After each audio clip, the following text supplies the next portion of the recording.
Él es el director del Centro de los Recursos para el Análisis de Conflictos en Colombia. ¿Cómo le hizo Colombia, Jorge Restrepo, para mitigar, frenar, inhibir la violencia contra periodistas específicamente, después del narcoterrorismo que vivieron con Pablo Escobar y todo lo que sucedió en ese país, que fue, vamos a decirlo, emblemático? Antes se hablaba de la colombianización del narcotráfico en el mundo, hoy es la mexicanización. ¿Qué fue lo que ocurrió en Colombia, Jorge? Buenos días. Pues muy buenos días, Alberto. Muchas gracias. Yo creo que lo primero que hay que decir es que sin una respuesta de la sociedad civil en particular, de los dirigentes y los líderes en las ciudades, no hay manera que se pueda proteger a los periodistas y a la prensa libre. Cuando las organizaciones criminales del narcotráfico aquí atacaron a las organizaciones de periodistas, a los medios de comunicación, lo hicieron con unos niveles de violencia que, como digo, eran del nivel del terrorismo.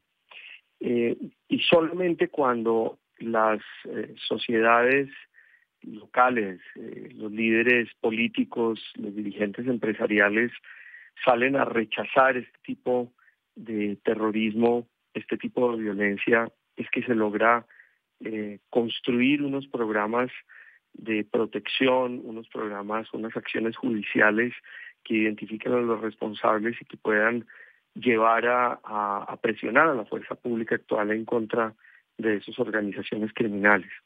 Entender también, creo que es un segundo punto, además de esa respuesta social, que esto es un problema del crimen organizado, que el crimen organizado requiere una respuesta específica, planeada, dirigida y contundente desde la justicia, con un acompañamiento muy fuerte de la fuerza pública. Hay, digamos, toda una discusión acerca de si se debe usar, por ejemplo, la fuerza policial y la fuerza militar en contra de estos grupos. Aquí en este momento, después de que se llegó a unos niveles de violencia atroces, pues se aceptó que estos grupos ponen en riesgo la población civil y que hay que oponerles una fuerza contundente. Y yo diría, en tercer lugar, pues involucrar a la Policía Nacional, en el caso de Colombia, allá los órganos de Policía Nacional, tiene que ser un cuerpo de élite en labores de protección a los periodistas y a los medios de comunicación. Es decir, respuesta del Estado, ¿a eso te refieres, Jorge? Pues fíjense que lo primero, por lo que comienzo, es una respuesta de la sociedad. Si la sociedad no valora los medios de comunicación, la labor de los periodistas, no hay manera que, digamos, se frene la violencia. En últimas, si no hay ese rechazo contundente a la violencia, la sociedad termina siendo cómplice simplemente porque no presiona al Estado para que actúe. Terminamos siendo, sí, cómplices en términos de no presionar para proteger a los periodistas y a los medios de comunicación. Entonces, primero la sociedad, así, es decir, dejárselo a la sociedad que se sensibilice, que presione para que acabe la violencia, Claro, dices. ¿Eso fue este es clave en un, Colombia? claro que fue así, claro que fue así. Este es un problema demasiado serio para dejárselo a los políticos y a las fuerzas de seguridad y al aparato de justicia. Tiene que haber una respuesta contundente de los dirigentes empresariales, políticos, que en América Latina son muy importantes. La debilidad institucional en América Latina le ha dado una responsabilidad desmesurada al empresariado, a la iglesia, a las organizaciones de la sociedad civil, que tienen que hacer un frente común para enfrentar a estos grupos de crimen organizado. Eh, ¿A cuántos, por ejemplo, porque entiendo que ustedes fueron los que de alguna manera implementaron el mecanismo, Jorge Restrepo, de protección a periodistas? Ujú. ¿Sigue funcionando allá? Sí, de hecho, ese mecanismo que inicialmente fue una división, una dirección de la Policía Nacional, que prestaba servicios de escolta armado, de incluso carros blindados, medios de comunicación, chalecos blindados.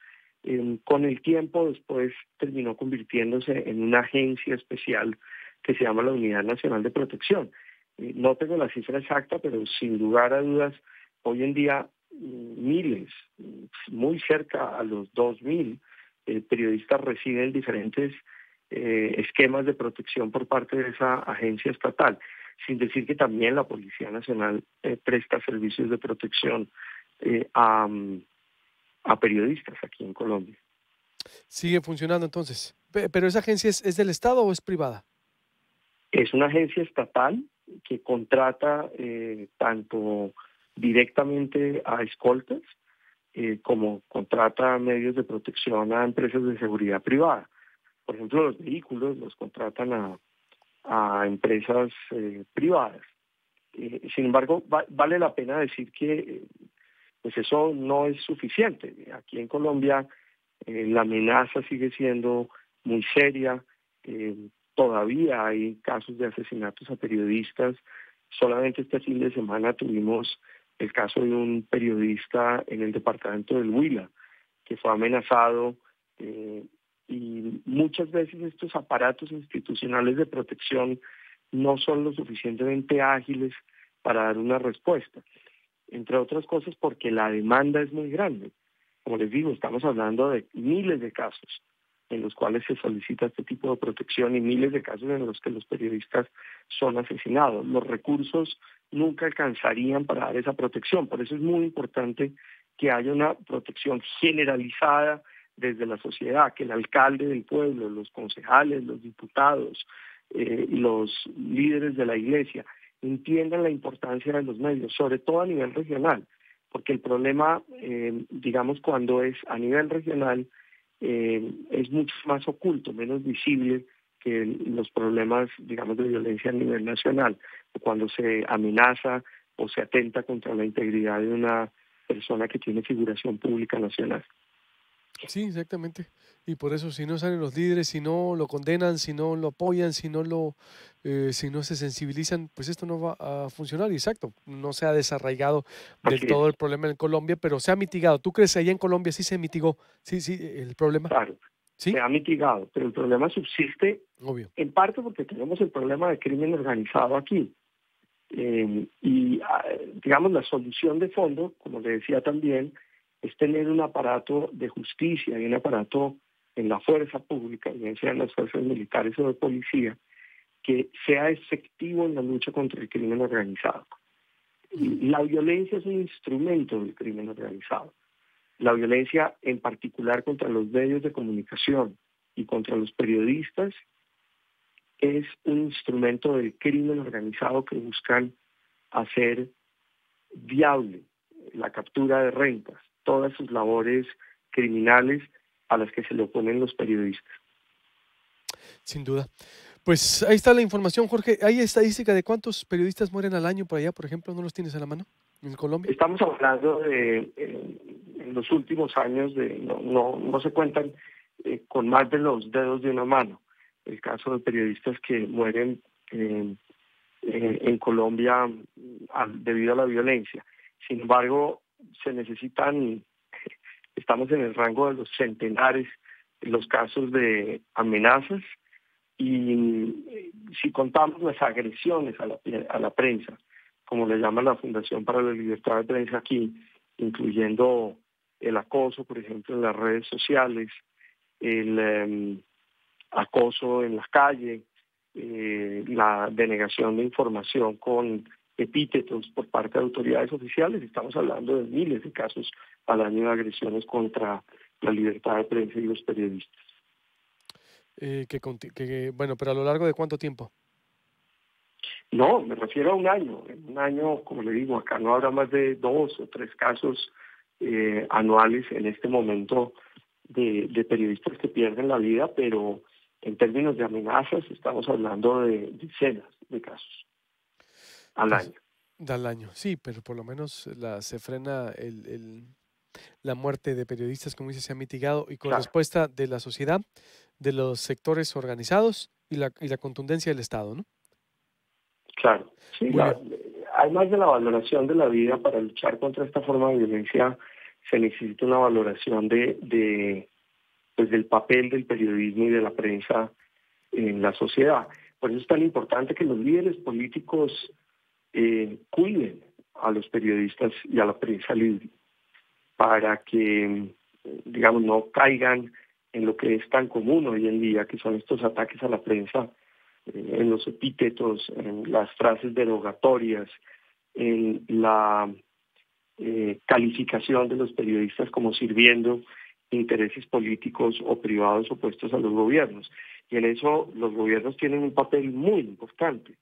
Quienes tienen la mayor capacidad de lograr la valoración social de la prensa, pues son los líderes políticos y gubernamentales, en particular quienes están en el gobierno. Cuando sucede como en los Estados Unidos, que el presidente Trump, digamos por rutina, deroga a la prensa, pues eso también genera, digamos, un ambiente de facilidad en las agresiones a la prensa libre que termina multiplicando esas agresiones.